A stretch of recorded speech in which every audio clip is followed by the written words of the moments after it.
ay pumanaw. Maraming alaala ang kanyang iniwan sa atin. At isa na rito, ang isang kahilingan. Every time na merong iniimbita mo ako, talagang hindi ko mahindihan si Kuya Charles. Kaya ngayon, hindi ho niya ako maihindihan. Saan ka man naroon, mula sa aming nagmamahal sa'yo, umasa kang ang kahilingan mo'y laging pagbibigyan. At narito ang si Kuya James at ang iyong producer sa Emerald Records.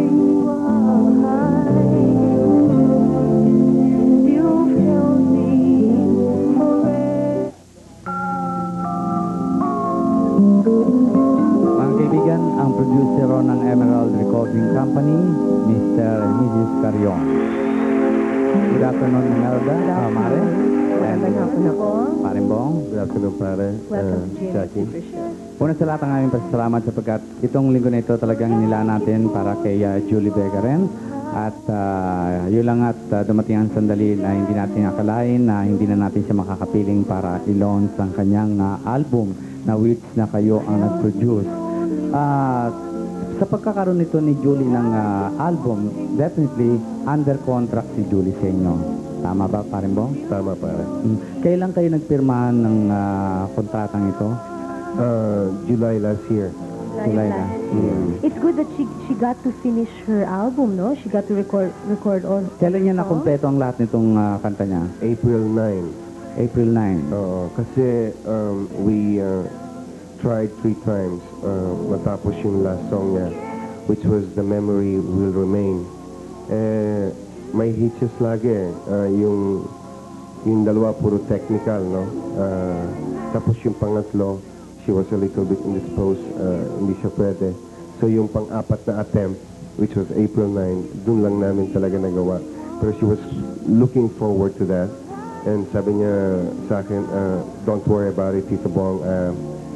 I promise that I'll finish that LP. Ngayon, bago ang lahat na nangyari itong pagre-recording star ni Julie under Emerald, ano, talagang meron muna kayong mga plinadong mga awitin na which na nasamahan nyo, ang babagay na boses ay boses ni Julie. Ganun ba, Mare? Pare? Kasi ang original concept ko nung makita ko siya nagpo-promote siya ng isang awitin para sa isang pelikula. Na nag-form na agad sa akin ng idea kung paano ko i-conceptualize yung LP niya. So, sinabi ko kay Mon De Rosario, yung A&R director ko, sabi ko, Mon, bago mo gawin at i-compose yung kanta, pumunta ka sa bahay ni na Julie, you sit down with her and try to ask her more about her dreams, her ambitions, and yung mga fantasies niya, yung mga crushes niya, mga ideal man niya sa life, you know, yung mga views ba na at her age. So, actually, yung LP niya pare is her. Kumbaga sana siya yun. Talagang siyang siya through her song. So That's right. You know, the other day, I was in Makati sa SM Shoe Mart. And of course, meron kaming binibili dun sa Shoe Mart. At nagkataon na daan kami dun sa record bar. At sabi sa amin, alam mo Kuya Germs, itong album ni Julie Vega, mabiling-mabili. And wala na nga kami ritong may bigay sa tao, naghahanap pa. Parang out of stock daw ang Emerald Recording Company, hindi pa nakakapag-deliver ng kanilang order, ano? So, can you tell us na ano ang unang resulta nitong pag-release niyo na ng album ni Julie? Officially kasi pare nilabas ko yung album nung Wednesday lang. Kasi I had to succumb to the pressure. Dahil since the wake of Julie, ang dami na nagtatanong nga. Pero sabi ko na lang, tapusin ko na lang muna itong wake niya hanggang sa malabing siya, no? In fact, Monday pa lang, ang dami nang tumatawag sa opisina. So sabi ko, ano ba kung dapat natin gawin? Dahil inintay ko sana nga itong Sunday na ito, pare. Dahil ang alam ko request is to say ni Julie na gusto niyang i-launch dito yung LP niya, no? So sabi ko, nag-usap kami sa opisina, sabi ko, mabuti pa ka kung maglabas ka kung tayo ng konti, mas na sa Wednesday. So naglabas nga kami, ang dami pang sumama ng loob, kuya, dahil hindi ko nabigyan lahat. Sabi ko, anong gagawin ko? Wala rin naman ako kakong stock, no? Sa ngayon, Mare, ilan na na-release na album ni Julie? siguro meron ng mga Mga 2,000 copies. Ayan, sa Metro Manila pa lamang, wala pa sa mga probinsya. Meron Wala pa pa. nila lang. Sa Manila lang. Okay, mga kaibigan, ang isa sa mga selection na napapaloob sa album na ito ni Julie Vega, Under Emerald, narito po ang awitin na siya mismo ho ang aawit, Julie Vega.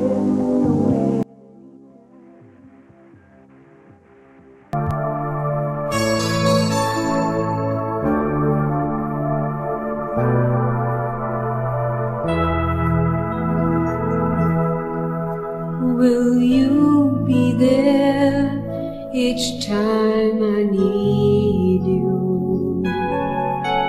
And will you come each time I call for you? In other words, oh, will I be your someone special? The one you love, the only one. When I cry, will you spare me a smile? And when it rains, oh, will you be my sunshine? In other words, oh, will I be your someone special?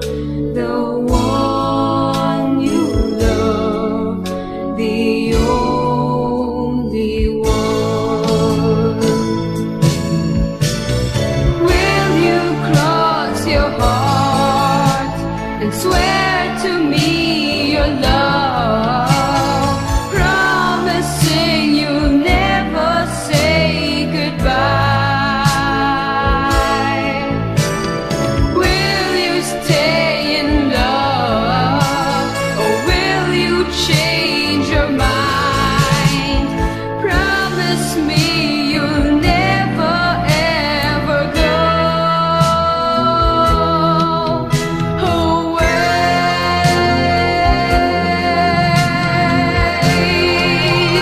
When I'm afraid, oh, will you take my hand? When I am lost, will you show me the way? In other words, if I will be your someone special, you'll be my someone special too. And always be my only one, the only one. Mga kaibigan, ang awitin na yan, nung mag-guest sa amin si Julie ay last April 7. Yan ang pinaka-last appearance niya ho rito sa ating GMA Super Show. At meron nung gusto ipaliwanag ang kumari kong si Melda Papin tungkol sa album ho na release ng Emerald. Yung gusto kong bumili ng record ni Julie Vega bilang souvenir, ang proceeds ho niyan ay mapupunta ho sa family ni Julie. Kahit wala na ho siya, at least maibibigay ho namin sa family ni Julie Vega. Kaya kung gusto niyong tumulong at souvenir galing sa kanya, available na ho yung record niya.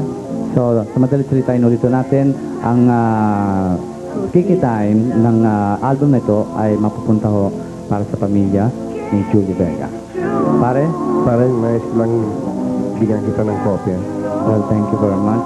Likewise with you. Ito ang nakalagay dito ng dedication to all my fans, ano? Yes, thank you for supporting me all these years. Love always, Julie Vega. Meron pang -1 pala ito, no? Yeah, may signature ni Julie Vega mismo. Mga kaibigan, marami ho kami hinihanda. Magbabalik ko kami pagkarampo ng mga ilang paalala.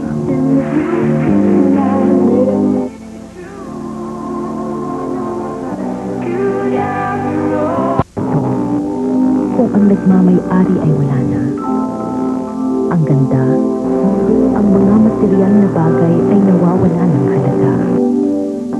Napakabata pa ni Julie upang mawala sa mundo ito.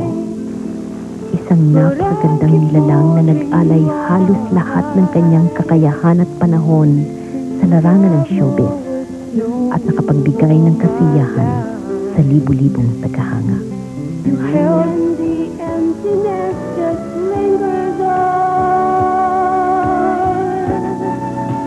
Where love has gone, now all I see are memories we've left behind. Can it be true? Could after all, there's somewhere in my past a friend of you. Can it be true? Could after all, there's somewhere in my past there was only you.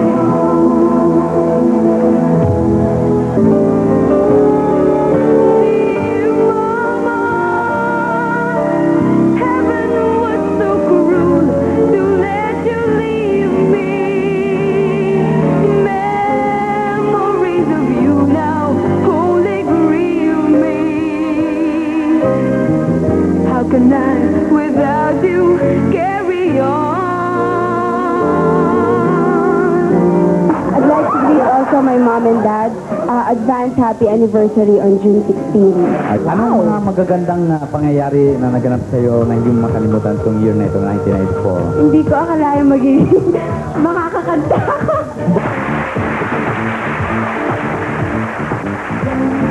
Cold world to me, I know my baby.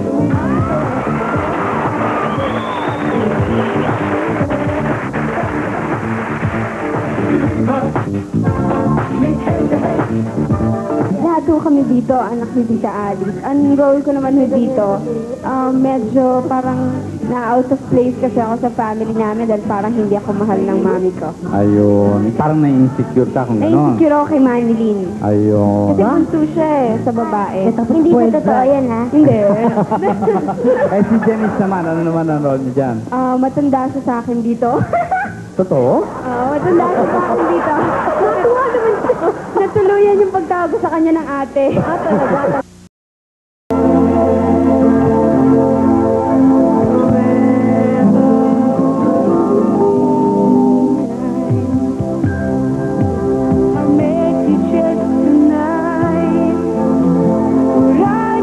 Kapili mo natin sa hapong ito ang producer ng pelikulang Mga Mata ni Angelita at ito'y walang iba kundi si Ginoong Ricky Santiago.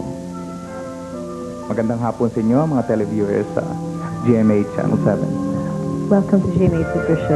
Ricky, medyo siguro sa ilang sandali lang pwede natin pag-usapan din ang pagpasok ng pag-aartista ni Julie under Larry Santiago Production, ano?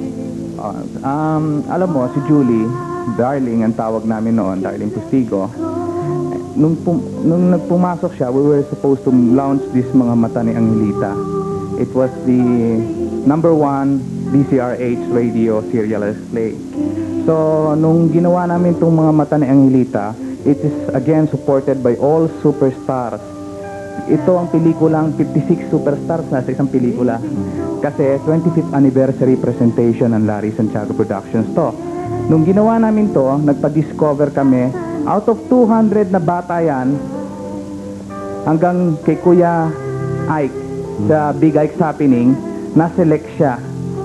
Out of 200, na-trim down sa 50, hanggang 20, hanggang 5 silang finalists. Siya nung nanalo doon sa 5. Hanggang binigyan namin ng pangalan na Julie Vega siya, na lalabas sa Mga Mata ni Angelita. So kayo mismo nagpalit ng pangalan na yun? Yeah. How many movies did Julie make under your production? Well, she made actually 9. 9 movies. 9 title rollers, Mga Mata ni Angelita. After Mga Mata ni Angelita, we bought the rights of Roberta again to Mars Ravelo. Re-remake namin yung Roberta. Then, after Roberta, we made Angelita, Akong Yung Ina, Part 2 with Susan Roses, ang mother niya.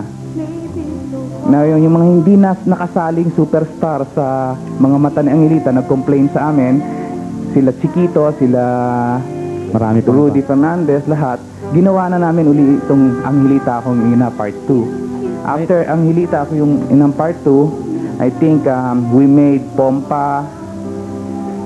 There's several movies eh. Then Kapit Gatas, which I directed for the Manila Film Festival, and she won, I think, the best child actress there. Sa Mata ni Angelita, nanalo rin siya, Yeah, di ba? for the first time. So all Pero- in all, nine pictures. At lahat naman yung siyam na pelikula yung kumita. Yeah, lahat kumita ito. May mga kasama pa siya si Nora sa Anak ng Atsay with Dante Rivero rin. Yun. Okay. Mga kaibigan, hindi lamang si Ricky ang narito, kundi ang ilan naman sa paborito rin natin na nagkasama-sama itong mga batang ito sa pelikulang Mga Basang Sisiw. Ano po, Una sa lahat to, si Cheryl Cruz. Magandang hapon po sa inyong lahat. Magandang hapon, Ate Jackie Lou, Ate Germs, at sa lahat ng nanonood dito ngayon. Cheryl, una sa lahat, pinasasalamatan kita dahil binigyan mo ng pagkakataon itong araw to sa ating special tribute kay Julie, no? Ilang beses kayo nakagawa ng pelikula na magkakasama kayo ni Julie? 2 beses po. 2 beses. At nung malaman mo at nabalita mo yung nangyari kay Julie, anong naramdaman mo, Cheryl? Lungkot po ako. Nakapunta ka rin sa Mount Carmel noon, Cheryl? Opo. And I'm sure na katulad din namin, mamimiss natin lahat talaga si Julie, no? Opo. Kailan kayo huli nagkita ni Julie? After we made Love in New York Hell in the movie. So yun ang huli ng pagkikita. Yes. Alright. Mga kaibigan, ang isa pa rin sa mga mahal natin, nakasama rin no ni Julie, ay walang iba kundi ang paborito natin na si Janice de Belen. Magandang hapon sa inyo lahat. Magandang hapon sa Germs, Jackie. And those who need, welcome to the Janice, kailan kayo unang nagkita at nagkakilala ni Julie? First time we met was 1978. Meron afternoon show noon na I was the host, naging guest namin si Julie. That first time, mga hi, hellos lang. Siyempre, bago pa lang ho ako noon, matagal na si Julie. Then, after how many months, nung nagawa ng Flor de Luna, naging guest namin siya doon. Wala pang Ana Wala Lisa pa ho. noon. That year after, nagkaroon ho kami. What was the first movie you did with her? Was it Mga Basang Sisiw? Nasundan pa ba yun, Janice? We had one movie na kaming dalawa lang, yung Flor de Lisa. Flor de Lisa, that's true. Janice, sa experience nyo, dahil kayo ang parang naging rivalry ni Julie, no? Pero deep inside, ano talaga ang nasa feeling no nung kayo pinagtatapat at pinaglalaban talagang dalawa ni Julie? Kahit kailan, hindi naman namin pinansin yung rivalry na yan. Basta pag kaming dalawa, magkaibigan kami. Basta gano'n. Hindi tayo nag-aaway, wala. Sige, bahala sila kung tawagin nila tayo rival. So, sa amin dalawa talagang magkaibigan kami. Wala yun. Kaya kailan kayo lalong naging malapit sa isa Janice? Nung Flor de Lisa ho. Doon talaga. Talagang malapit na kami. So, mas nauna ba yung Flor de Lisa kaysa Mga Basang Sisiw? Nauna po ang Basang Sisiw. Basang Sisiw. So, sa Basang Sisiw, hindi pa kayo masyadong close, kung gano'n? Close na rin ho, kaya lang hindi ho masyado. Ayun. Mga ilang beses nga kayo nagkasama rin, Janice? 8 movies po. 8 movies. Wow. And I'm sure, dahil may kanya-kanya kayong mga taga-subaybay, lahat ng yun, hindi lamang ang mga fans ang pinaligay nyo, kundi yung mga producer din ang nagtiwala. Dahil alam nilang pag pinagsama kayo ay talagang magiging box office hit, ano? Jackie? Yes, Kuya James, meron ditong pagbati kay Julie, no? Happy 17th birthday from Shot Sportswear, mga tiga San Pedro, Laguna. Of course, nakikirama rin sila. And according to Mel, they would once again like to thank all those people na tumulong kay Julie at pumunta sa kanyang... Mga kaibigan, hindi po tayo magwawakas sapagkat meron po tayong bibigyan daan pa rin sa aming pagkataon ito ay ang ating paghahatid po ng big ball pen. Ano po, meron kaming pa-contest dyan. Then, right after that, magbabalik po tayo sa ating special tribute para kay Julie Vega.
isang bugtong at bunsong kapatid na babae.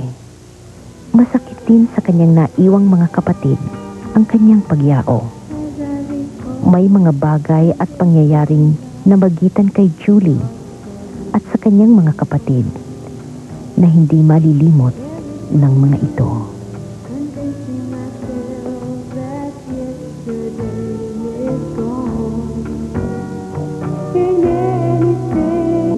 Okay, we would like to let you know that ito pong special tribute namin kay Julie is currently being taped and we are going to give it to the family of Julie. So we will be right back with so much more. Help me, only one. Help me, only one. But I keep holding on. Julie, saan ka man naroon? Katulad ng ating pinag-usapan, ang launching ng iyong album dito natin sasagawa sa GMA Super Show.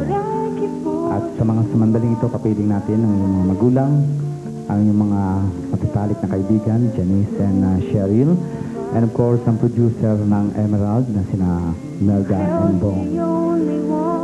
Kaya, mga kaibigan, bago po natin marinig ang huling awitin ni Julie, nais muna nating madinig pa rin sa mag-asawang Carion ang masasabi na tungkol sa album na ito ni Julie.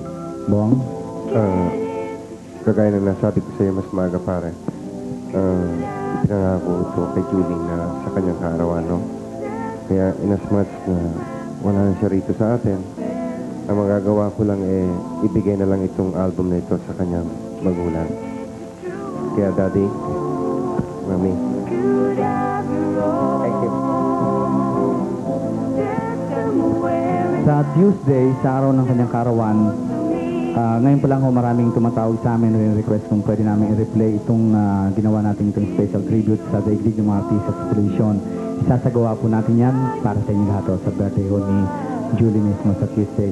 And of course, ang mga fans niya, I'm sure na magpupuntahan din sa Loyola on Tuesday at mag-aalay ng mga rose at saka pag-sindi ng kandila na mayroong ribbon na pink, ano po. At lahat ng mga bulaklak na narito ngayon sa ating pagtatanghal, right after the show, lahat ng ito ay mapupunta kay Julie. And Cheryl, baka meron ka pang gustong sabihin? Nagpapasalamat po ako at ginawa niyo ng tribute si Ate Julie. Thank you. And Janice? I'm sure Julie's watching over us right now. She's very happy. Julie, happy birthday. And for Mommy and Daddy, please, Mommy. Maraming salamat sa Channel 7, especially Mr. Herman Moreno and Jackie Leblanco and all the staff of Channel 7 to give this tribute to Julie. I thank everybody who has helped us, most especially those persons who have not forgotten Julie. I thank you all. Dad? Ako po'y nagpapasalamat sa lahat ng mga nakikiramay sa anak ko. Sana'y tangkilikin nila itong album ni Julie bilang huling paalala sa kanila. Salamat. Thank you. And bago pa rin ang ating hinihintay mga kaibigan, nais namin para sa inyo, susunod kagad po ang isa sa mga top-rated na ngayon na hiyas dito sa GMA 7. Ang guest ko ngayon ni Rio Locsin ay si Lito Gruet and Lucita Soriano. Antabayanan niyo po yan. Mga kaibigan, sa lahat ng mga nagmamahal kay Julie, sa kanyang mga tagahanga, producers ng mga pelikula, at siyempre producer ng plaka ng Emerald, at lahat kaming mga taga-GMA 7. Julie, we love you and happy birthday.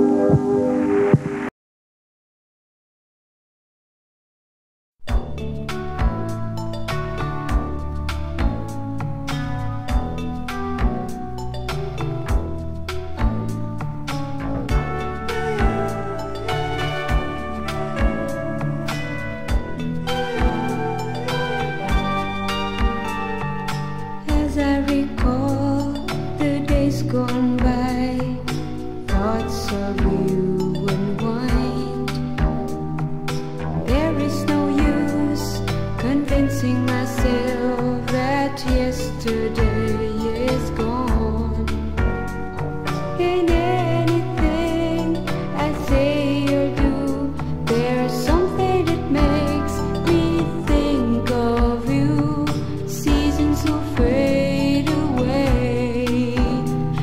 your memory will remain.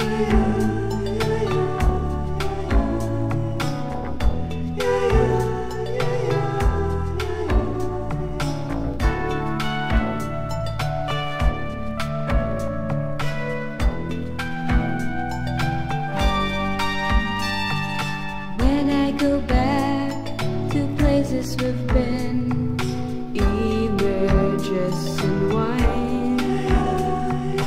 Then for a while I seem to believe that you are by my side. And anywhere I turn to go, there's something that makes me think of you. Time will fade away, but your memory will remain. Faces, places, people remind me of you. Morning, noon, and nighttime, I think of you. When I go back to places we've been, images and wine. Then for a while I seem to believe that you are by my side. And anywhere I turn to go, there's something that makes me think of you. Time will fade away, but your memory